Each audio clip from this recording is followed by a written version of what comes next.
Hi friends, நான் உங்களுக்கு அழகான ஸ்டோரி தான் சொல்ல போகிறேன். வாங்க, என்ன ஸ்டோரின்னு பார்க்குறீங்களா? சூப்பரான ஒரு அம்மா அப்பாவோட கஷ்டம், அவங்க சந்தித்த ஸ்ட்ரகிள்ஸ் தான் பார்க்குறோம். வாங்க ஸ்டோரிக்குள்ளே போகலாம். ஒரு அழகான ஃபேமிலி, அதுக்கான இமேஜ் தான் உங்களுக்கு ரெடி பண்ணி போட்டிருக்கேன் பாருங்கள். இது உண்மையாக நடந்த ஸ்டோரி தான். அவங்க எவ்வளோ தூரம் கஷ்டப்பட்டு எவ்வளோ தூரம் இது பண்ணி ரொட்டேன் பண்ணி அந்த வாழ்க்கையை இது பண்ணி இப்போ பசங்களை கல்யாணம் கொடுத்து எப்படி இருக்காங்க அப்படின்னு தான் பார்க்க போகிறோம். வாங்க பார்க்கலாம் ஸ்டோரியை. ஒரு அம்மா, ஒரு அப்பா, ஒரு அக்கா, மூத்த பையன், ரெண்டாவது பொண்ணு, மூணாவது பொண்ணு, மொத்தம் 3 பசங்க அவங்களுக்கு. அவங்க ஒரு சேலத்தில் இருக்காங்க. மில்லில் வேலை செய்கிறாங்க. ஒரு கட்டத்துக்கு அப்புறமா கிராமத்துக்கு வராங்க. அம்மா வீட்டுக்கு ஓகேவா.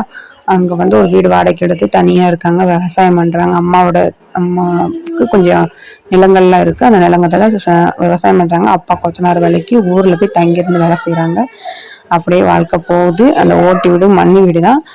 கொஞ்ச நாள் நல்லாவே போயிட்டே இருந்துச்சு. பிள்ளைங்க கவர்மெண்ட் ஸ்கூல் தான் படித்தாங்க. ஸ்கூலுக்கு போயிட்டு வருவாங்க. அம்மா விவசாயம் பண்ண போயிட்டு வருவாங்க.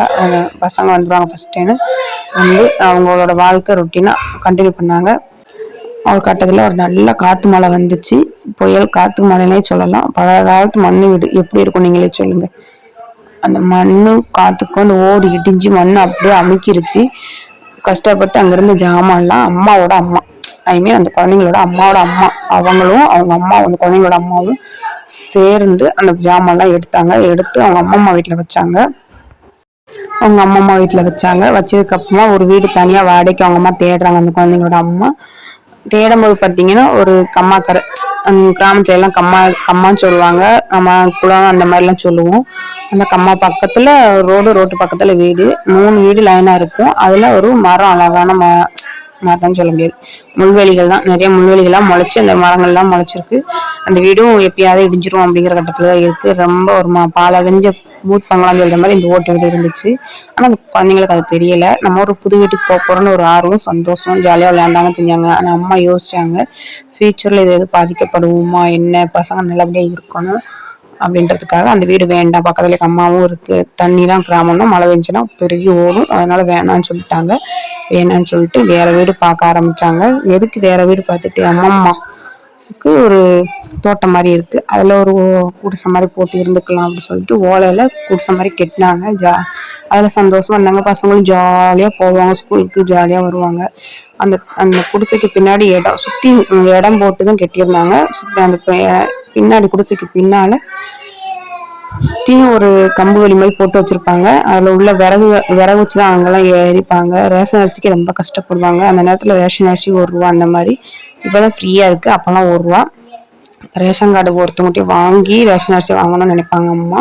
அப்போ இந்த ரேஷன் கார்டு கூட கிடைக்காது, யாரும் தரமாட்டாங்க, ஆள் பார்த்து தான் கொடுப்பாங்க. அந்த மாதிரி தான் இருந்துச்சு. அந்த ரேஷன் அரிசிக்காக அந்த ரேஷன் கார்டு யார் வேணா அப்போ ரேஷன் கார்டை வந்து அரிசி வாங்கிக்கலாம். இப்பதான் கைரேகை வைக்கிற மாதிரி வந்துருச்சு. அந்த ரேஷன் கார்டு கூட கொடுக்க மாட்டாங்க, ஆள் பார்த்து தான் கொடுப்பாங்க. பணக்கார ஏழைன்னு அப்படியே பார்க்க ஆரம்பிச்சாங்க. அந்த குழந்தை மனசுல அது ரொம்பவே விதைக்க ஆரம்பிச்சிச்சு. மூத்த குழந்தைக்கு மனசளவுலையும் மைண்ட் அளவுலயும் ரொம்பவே பாதிக்க அடைஞ்சிச்சு. அந்த பொண்ணு, அம்மா அப்பா இவ்வளவு கஷ்டப்படுறாங்க, அந்த பிள்ளை கஷ்டம்னா என்னன்னு தெரியாது, ஆனா அவங்க கஷ்டப்படுறது அவங்களுக்கு புரிஞ்சுக்கிற தன்மை இருந்துச்சு. அப்ப வேணும் மைண்ட் அளவுல ரொம்ப யோசிக்க ஆரம்பிச்சா. அந்த நேரத்துல அந்த ஓலை குடிசையும் கட்டி செஞ்சு பின்னாடி விளையாட ஆரம்பிச்சாங்க. கொஞ்சம் கொஞ்சமா காசு எடுத்து வச்சிருந்தாங்க. அப்பதான் ஒரு ஸ்கூல் போயிட்டு சாயங்காலம் விளையாண்டுட்டு இருக்காங்க. ஈவினிங்ல அப்பதான் பக்கத்துல குடிசை போட்டு ஒருத்தவங்க இருந்தாங்க. அந்த அண்ணன் ஒரு இளவட்ட பையன் தான். அந்த அண்ணன் காபி சூடு பண்றேன், குக் பண்றேன் அப்படின்னு சொல்லிட்டு மண்ணெண்ணெய் நிறைய ஊத்தி பொழுத்துனோடனே அந்த குடிசையை எரிஞ்சு பக்கத்துல அந்த குழந்தைங்களோட குடிசையில பரவி பிடிக்க ஆரம்பிச்சிருச்சு. நல்ல வேலையா அவங்க அந்த குழந்தைங்களோட சித்தி, அம்மாவோட தங்கச்சி, அந்த குழந்தைங்களோட சித்தி, அவங்க வந்து மண்டையை பிடிச்சி இழுத்துட்டு வந்து வெளியே போட்டுட்டாங்க. குழந்தைங்க தப்பிச்சிருச்சு. அவங்க அந்த குழந்தைங்களோட அந்த குழந்தைங்களுக்கு அண்ணன் இருக்காங்களா மூத்தவங்க, அவங்க வந்து அந்த அண்ணன் வந்து வெளியூர்ல இருந்து படிச்சுட்டு இருக்க சமயத்துலதான் அப்பாவும் வெளியில ஊர்ல இருந்தாங்க. வீடு இடிஞ்சிருச்சு. எரியும் தாள் காசெல்லாம் இருக்கு இல்லையா, அதெல்லாம் எரிஞ்சு பொசுங்கி போச்சு. அந்த சில்லற காசெல்லாம் கருகுன நிலைமையில கிடந்துச்சு. போலீஸ் கேஸும் ஆச்சு. ஆனா அந்த குழந்தைங்களுக்கு தெரியல அந்த காசை எடுக்க தேய்க்க. அந்த தரையில் போட்டு தேய்ச்சா நல்லா க்ளீன் ஆயிரும், அதை வச்சு வாங்கி சாப்பிட்டுட்டு அந்த மாதிரி இருந்தாங்க. அந்த இதுக்குள்ளே யார் போகக்கூடாதுன்னு சொல்லி வச்சுருந்தாங்க. அம்மா அப்பா ரொம்பவே கஷ்டப்பட்டு இது பண்ணாங்க. அவங்க அம்மாவோட அம்மா வந்து ரோட்டில் உருண்டு என் பிள்ளை வாழ்க்கை இப்படி இருக்கே, என் பசங்க இப்படி கஷ்டப்படுறாங்களேன்னு அழுக ஆரம்பிச்சிட்டாங்க. ரொம்ப சென்சிட்டிவான ஒரு கட்டத்தில் இருந்தாங்க. அப்புறமா ஒரு வீடு மறுபடியும் வாடகைக்கு பார்த்து ஹாப்பியான லைஃப்பில் கொஞ்சம் ஜாலியாக போயிட்டு இருந்துச்சு. அவங்க அண்ணனும் வந்தாங்க, இப்படி கஷ்டப்படுறாங்களேன்னு நினச்சிட்டு இருந்தாங்க. அப்பாவும் வந்தார். அப்புறம் கொஞ்ச நாளைக்கு அப்பாவும் ஊர்லேருந்து விவசாயம்லாம் பார்த்தாரு. அப்புறம் அப்பாவும் மறுபடியும் வெளியூருக்கு போனார். அப்பாவுக்கு பிள்ளைங்கன்னா ரொம்பவே இஷ்டம், ரொம்பவே பிடிக்கும்.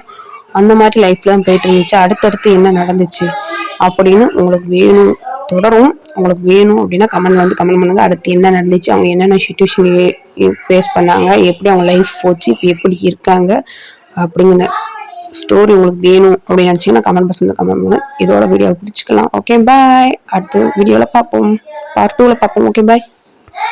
இல்லை அப்படின்னா இந்த கமெண்ட் பாக்ஸ்குள்ளேயே கமெண்ட் பண்ணுங்க. இதுக்கப்புறம் என்ன நடந்துக்கும், அது ரியலாக நடந்தது, எனக்கு மட்டுமே தெரிஞ்சது, உங்களுக்கு தெரியாது. இருந்தாலும் இதுக்கப்புறம் என்ன நடந்திருக்கும், நடக்க போகுது அப்படிங்கிறத கமெண்ட் பாக்ஸ்ல கமெண்ட் பண்ணுங்க. இந்த வீடியோ பிடிச்சிச்சுன்னா லைக் பண்ணி, ஷேர் பண்ணி, கமெண்ட் பண்ணி, சப்ஸ்கிரைப் பண்ணிருங்க. அடுத்த வீடியோவில் பார்ப்போம். பார்ட் 2வா அடுத்து நெக்ஸ்ட் வரும். காத்துட்ருங்க, எல்லாருமே வெயிட் பண்ணுங்க. Okay okay bye.